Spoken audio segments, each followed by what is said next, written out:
on this episode of the Girl Talk Podcast. I think people don't want to ask about certain things because they don't want to make it worse for you. Oftentimes, just ignore the elephant in the room. Right. Oftentimes, it's already something that we're thinking about. So being asked is a wonderful thing. Hello there. You're listening to the Girl Talk Podcast. My name is Carol. I'm Kelly. Hey there, I'm Tricia. And we want to say thank you to our friends at Momentum Tire and Car Care for sponsoring today's edition of the Girl Talk Podcast. They have 3 locations in North Carolina. So hit them up. Let them know you appreciate them sponsoring the Girl Talk Podcast. Today we're going to talk about a common phrase in mental health, PTSD, post-traumatic stress disorder. Now, I'll start out with a kind of a loose definition of what that means, and then we'll kind of lean on your expertise because of your background in social work. I think you could probably lend some light to this if this isn't exactly right. But I just did a quick Google search, and here's what it said: mental and behavioral disorders that develop from experiencing a traumatic event. Mm-hmm. Is that, would you say that's absolutely accurate? Yeah. Okay. Yeah. And so that can manifest itself in a lot of different ways. Mm-hmm. Mental, physical distress, some other things that, in fact, you have had some post-traumatic stress disorder. Mm-hmm. Let's talk about that a little bit. Are you comfortable sharing your story? Oh, yeah. Yeah. I think you've shared pieces of it before, but never kind of in its entirety. So let's rewind the clock. Okay. And you kind of tell us where this all started. Yeah. And I would say that PTSD, I would say there's a continuum of it. Just as we look at it, it can be something that someone might classify as a mild response to a traumatic situation, all the way up to a very major response that might even require hospitalization. So there can be a PTSD response to a lot of different things, and it doesn't always look the same. Yeah. So I think it's important to talk about because by its definition, it's something that holds on to you, something that hangs on to you, and you continue to experience it. And it's good to know what's happening so that you can know then how to treat it. Okay. So with regard to my experience, I have a very, it's easy to define experience of PTSD, and it happened on 9/11. Because I lived in New York City at that time. And the day of 9/11, I was starting an internship at a mental health treatment facility, outpatient treatment facility for people in Brooklyn, New York. And I was living in Manhattan, New York. So to get there, I took this subway ride. And I remember getting on the subway, and I remember as it traveled down Manhattan, the island of Manhattan, before it crossed over to Brooklyn, just remember that beautiful day. I remember thinking, oh, this is going to be a beautiful commute to this internship that I'll be going to twice a week. I remember seeing the Twin Towers. I remember just thinking, oh, what a great morning this is.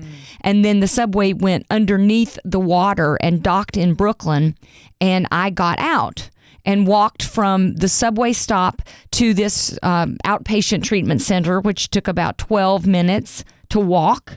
And at some point during that walk is when the first plane hit. But I didn't see it. I didn't hear it. I didn't know it. No, I didn't. And so I walk into this facility. I remember walking in going, hello, I'm Tricia. I'm the new intern. Where's the bathroom? How can I help? Where do I put my little notepad? Had no idea what to even expect.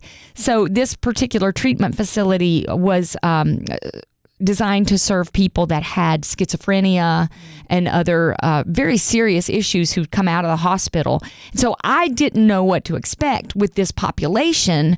I knew that they would be having some difficulty discerning what was true, what was not true, and I was ready to serve them. And so I walk in and I'm talking to people, and people are milling about and talking. And I remember this one little lady came up to me and she said, "Did you hear? A plane hit the World Trade Center." And I thought she was having an episode. I was like, oh no, that's just terrible. Do we need to get you some medicine? I wasn't sure what to expect.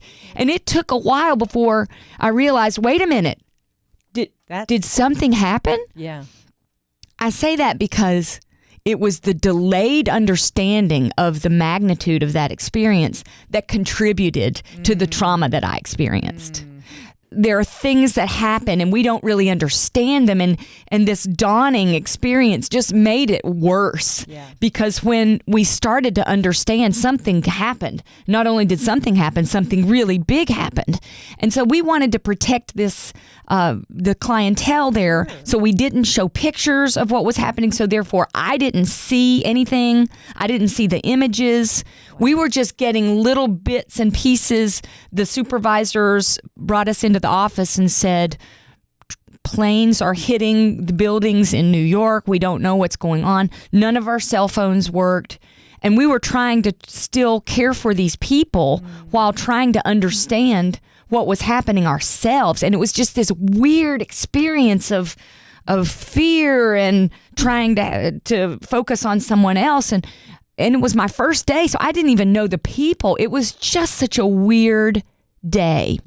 And so then when we're trying to take them back to where they needed to go, and then we needed to go home, I didn't know where to go. There were no subways. There were no buses. There were no cars. Everything had shut down. I'm in Brooklyn. I don't know anybody here. People were kind and offered, oh, you can come home with me. I didn't want to go home with them. Sure. I still didn't really know what was going on. I wanted to go home. Right. And it was just it was a very scary day because then I started to realize people had died. And I remember having to try to go home. And I was standing at the subway station, and there were no subways that were running. And then one came through. And I remember I was on the phone with my sister going, should I get on this subway? I don't know. Should I not? Is it going to blow up? We didn't know anything. Was it still going? We didn't know. And I was talking to my sister, and I'm sobbing because I was so scared at that point. And she said, I think you should get on. Well, I got on this subway, and it was very crowded, and it went the way it would go, the normal way, and there were no problems and no stops. But I'd never been scared to get on a subway before. I'd never been scared. I hadn't even thought about it. It just was like part of your life.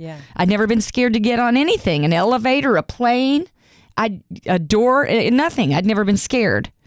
And all of a sudden I was scared. And then that changed everything for me, that experience. So I got home, I realized what happened, all of the things that had happened. It was just a terrible dawning that what was happening. So the reason I bring that up is because ever since that day, I have had times of claustrophobia, which is the fear of being enclosed, and also agoraphobia, which is the fear of not being able to get out in crowds, and just this fear of not being free and being able to escape. And it has been something that has hung on to me every time I get in. Even I'll go visit somebody even in a hospital, and I'm looking at the exit doors. Is this door going to lock? What if I can't get out? Every time I get in an elevator, every time I have to take an airplane ride. And that is the essence of PTSD, something that a traumatic event that has had an impact on you that you carry with you. And you guys, I've prayed, I've hold on to Bible verses, and I have been healed in many ways and in many experiences to be able to take trips to India, to Israel, to wherever I've gone. God has gotten me through. But it's never been a moment of, well, that's done. Yeah. And that, I think, is PTSD. So I think a person can have a mild reaction to something. Sometimes you can tell that you're having a trauma when you almost see yourself. You're out of your body. You see yourself from afar almost. Some people experience that. Maybe they gotten scared or something's happened that has threatened their physical body, threatened your survival. You almost see yourself. That's a traumatic situation and can hold on to you. So, this is just my own ignorance, so forgive me for that. But are panic attacks part of that response? They can be. So there's that continuum of response. Panic attacks can absolutely be. And that is one thing I had the next forever since 9/11. I have gotten into the subways or an elevator and feared a panic attack. I have had them, and they are awful. And it is when your body reacts as if you are in a completely scared, tragic, traumatic situation, even though you're not. And pulse rate, breathing, you almost tunnel vision, you can't see, you can't hear, blackouts. These are panic attacks. Do you always know what the panic attack is attributed to? Did you always know that was a direct result, or did it happen and then you go, what in the world is this? Yes, it happened, and what in the world was this? I sat down in an uncrowded subway, and all of a sudden I started to think, I've got to get out of here. I've got to get out of here, kind of a thing. Yeah. And I remember my breathing was so fast. I was sweating profusely, and this moment of panic. And I remember I counted, I was reading a newspaper, and I counted the letters. 1, 2, 3, 4. I just counted the letters, anything to get my mind off of that and onto something where I could maintain a control of my physical self. That helped me. Yeah, you said you've been healed in many ways. Yeah, from it, not fully. I haven't had any panic attacks in a decade. What did you do to get healed from your PTSD experiences? Well, God provides many ways of healing. Sometimes He heals us immediately, and we're never the same again, and that is awesome. He also provides other ways, and sometimes that's therapy, Christian therapy, medication, and I have used all of those. I for a while, when I was in graduate school, I was going to a secular therapist, and she was helpful to help me understand some of my reactions and help me trace back some of the derivation of my experiences. But of course, she wasn't able to provide for me the real solution. Yeah. So then I started Christian counseling. And that has really been helpful as well, because she helps me see things in light of Scripture, in light of what God says. But she thinks we go through the thought process, and then we think about replacing the scared thoughts or the fears with God's Word, and that is hugely important. Yeah. I have a list of scriptures that I will read. I call them elevator verses that I'll read in the elevator if I need to remind me of God's truth in those moments. But I've also used medication for airplane trips. Just because it is something that has helped me relax my physical symptoms so that I can just be more present. So let me ask you this, Tricia, because somebody may be listening to this today and they have not experienced the amount of trauma that you have, and I would think that everybody living in New York would experience some measure of that. Yeah. But if they see a friend, what are some warning signs that they can look for to think this friend or loved one may need to seek out help in additional ways than I'm able to give them? Because I think I'm a fixer, and if I see somebody hurting, I just want to fix it. I just want to say, and that's not something that you can just automatically fix. Gosh, I wish it was. Yeah. So tell me how somebody who loves you can love you well during that time. And what are some of the warning signs you should look for to know that you need additional help? I would also say that it's not a competition about like the traumatic thing. So you don't have to feel like you don't have the right to have the responses that you've had, even if it didn't seem like a big deal to someone else. If you are struggling, please get some help. That I want to say that. And there's no shame in that. God has provided us lots of different options and ways for us to connect with Him and get the healing and the help that we need. I think it's really just being aware of when there's a change in your friend. Is there a change in that person? Maybe they're not as social as they were. Maybe they're spending more time alone. Maybe they're not talking when they're talkers. Maybe they're talking a lot when they don't usually. Maybe they are expressing anxiety in a different way. And sometimes that's pressured talk. Talk. So is there a change in a person? For example, for me, as I get closer to something and I'm taking a mission trip soon and I'm already thinking about the flight and praising God because I know he's going to get me through it, but I'm thinking about it.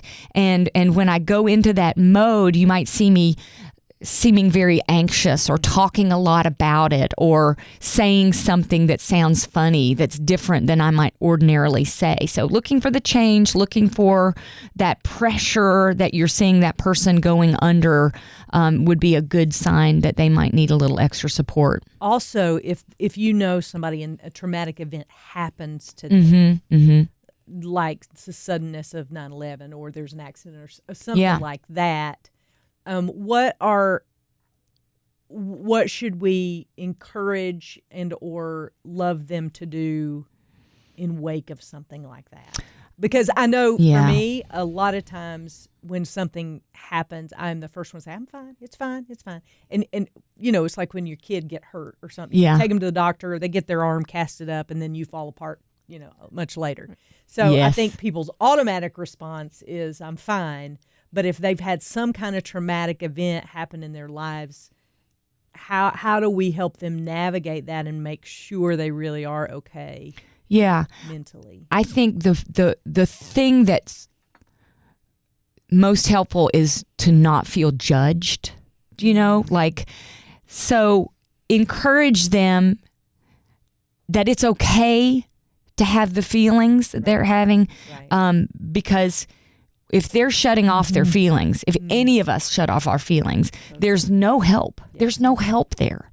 And if you feel judged or like you shouldn't have these feelings or I'm a bad Christian because I'm struggling with this, there's no help there. So the more we can encourage each other to be honest about how we feel, it is okay to struggle at times. That is the most helpful thing, because when our defenses are up, nothing gets in. That's the definition of defense. So helping that person or yourself take down the level of defense and know it is okay to struggle, and that it's a safe place, providing a safe place, and then encouraging them to get treatment, to get help, to get support. And the support can look differently for everybody.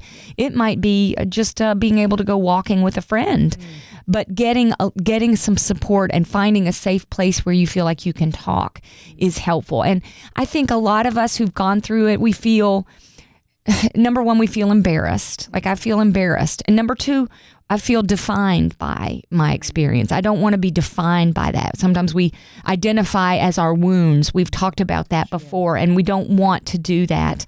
But in order to let that go, you have to have some communication and some support. So the very fact that you care enough about that person is step one. And then number two, helping them let go of judgment and know that their safety and it's okay to get help. So good. How do you feel about people asking you about it or talking to you about it? Like, would it be helpful for folks to ask you about your trauma, or to ask you about your trauma response, or to ask you, check in with you and see how you're doing? So how you doing on those elevators, or how you doing in the subway these days?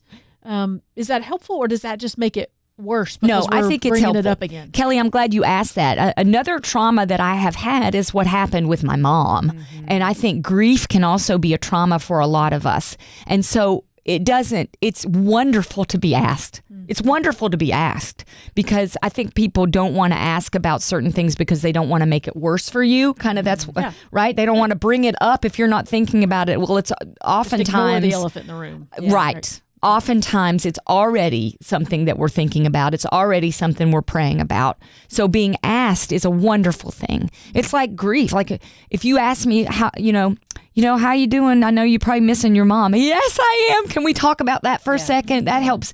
It's almost like releasing the pressure in a valve. Yeah. Yeah.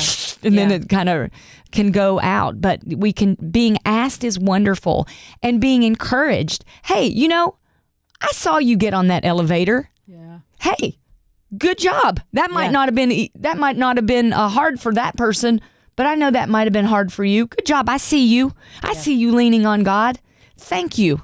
That's very helpful. So yes, being asked and talking about it, because it's most likely on our minds. Mm-hmm.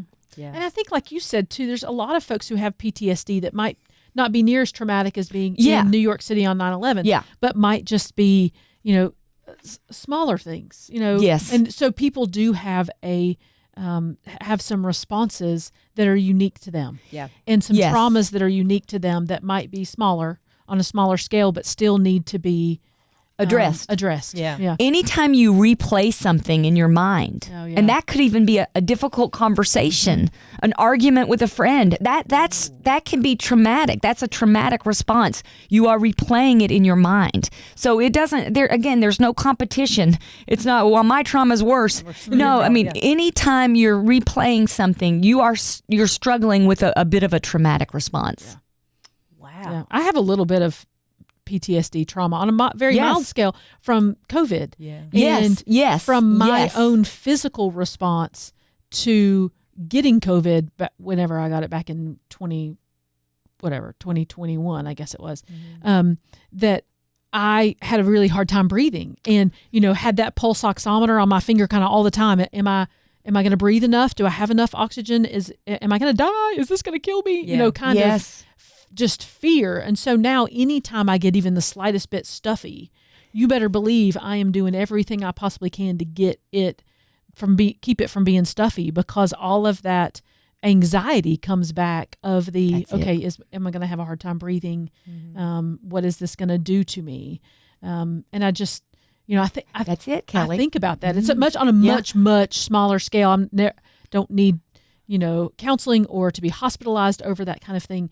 But it definitely is a response where I then relive that experience every time I get stuffy. And it affects you. And it affects me. That's it. Right. That's the traumatic response. I can't put a blanket over my head now because, I used to be able to do that. And now I can't even put a blanket over my head because it means I can't fully breathe and I don't have the control over just my breathing. Yeah. That's it. Lord, please don't give me a cold ever again. Well, I have had that too. And there was I think I shared with you, Carol, maybe it was like a few months ago. I got like a stuffy cold, and I was stretching. I remember I was downstairs in my room, in my or like den or whatever, and I was stretching and I couldn't breathe. And all of a sudden I had this thought, I can't breathe. I'm not going to be able to breathe. I'm going to have to go to the emergency room because I can't breathe. It wasn't even that stuffy of a nose, and I started to feel the feelings. The heart rate the thoughts started to roll, and I'm thinking, I'm going to have to go to the emergency room, and I did get healed from that because I've had stuffy noses twice since then. And here's what I did. In that moment, I said, in the name of Jesus Christ, I will not have these thoughts. I stand up in the name of Jesus. No, you have no place in my mind. I'm talking to the enemy or whoever's whispering in my ear. You will not win. And I stood up to those, and I've had 2 stuffy noses since then. And I'm like, yay! Yeah. I didn't go panic over the stuffy nose, but that's it. That's how it starts. And I think a lot of people have had trauma from COVID. So I'm glad you mentioned that. Yeah, and I think it manifests itself too in how we act after, when we're dealing with that extra level of fear and anxiety. Yes. And so to kind of talk about how do you know somebody may be experiencing PTSD or something in that moment. All of a sudden, I know that when I'm feeling that level of anxiety, I'm going to treat people around me much differently. And that, like, if I have a cold, and normally back, in 2019, and I got a cold, I would still be jovial. And I might be a little run down, but I wouldn't be irritable. And so, but now if I get a little bit stuffy, I am full on irritation mode. It's the change. It's the change. Yep. It's the change in somebody's natural responses to how they may have handled something yesterday. Yeah. They're not handling it the same way today. There might be pre-trauma. Right. Yeah. Yeah. Well, I want to say thank you for sharing your story so vulnerably. Yeah. Because I really do believe it's going to help people. And I, having walked alongside you for a couple of years through some different things, it's been so inspiring to me to see the ways that you've continued to get back up. Thank you. And so I just want to honor you and to say that I Make me cry. am so incredibly honored to be your friend. But I want you to know how much it means to me that you would be so vulnerable and share your story here on this platform. We do not take that lightly at all, and I know that was a hard thing. So thank you. Thanks. For doing that. And if you have questions or ways that we can help you, you're always welcome to reach out. girltalk@thelightfm.org. Remember to rate and review this podcast wherever you listen to podcasts. And thank you to our friends at Momentum Tire and Car Care for their sponsorship of the Girl Talk podcast. We love you folks. Couldn't do it without your help. So thank you so much. And we will save you a seat right here when we gather next time for the Girl Talk podcast.